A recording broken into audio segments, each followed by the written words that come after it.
இங்க இந்த பணக்கார வயசான நபர் ஒரு அழகான சின்ன பொண்ண பார்த்து கல்யாணம் பண்ணி கூட்டிட்டு வர்றாரு. அன்னைக்கு நைட்டு ஒரு மாடர்னான ட்ரெஸ்ஸ போட்டத பார்த்துட்டு அவகிட்ட ரொமான்ஸா நடந்துக்கிட போறாரு. இவளும் இதெல்லாம் எனக்கு தேவையில்ல அப்படின்னு சொல்ல அந்த பெண்ண பயங்கரமா அற விடுறாரு.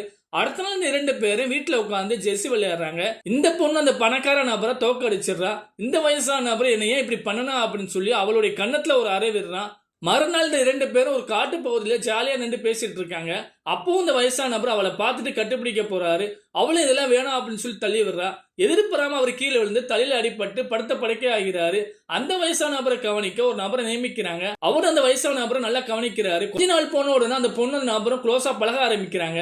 இதை கவனிச்ச அந்த வயசான நபர் இவர் டானி கொடுக்கும் போது அவர் மேல டக்குன்னு துப்பிடுறாரு.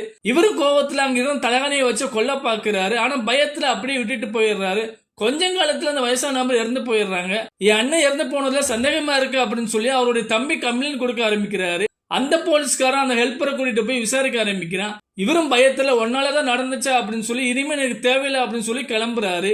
அவன் போன கொஞ்ச நேரத்துல அவனோட மொபைலுக்கு ஒரு வீடியோ அனுப்பி இருக்கா. அதை பார்த்து அந்த நபர் என்ன செய்யறான்னா மறுபடியும் அந்த வீட்டுக்கே வர்றான்.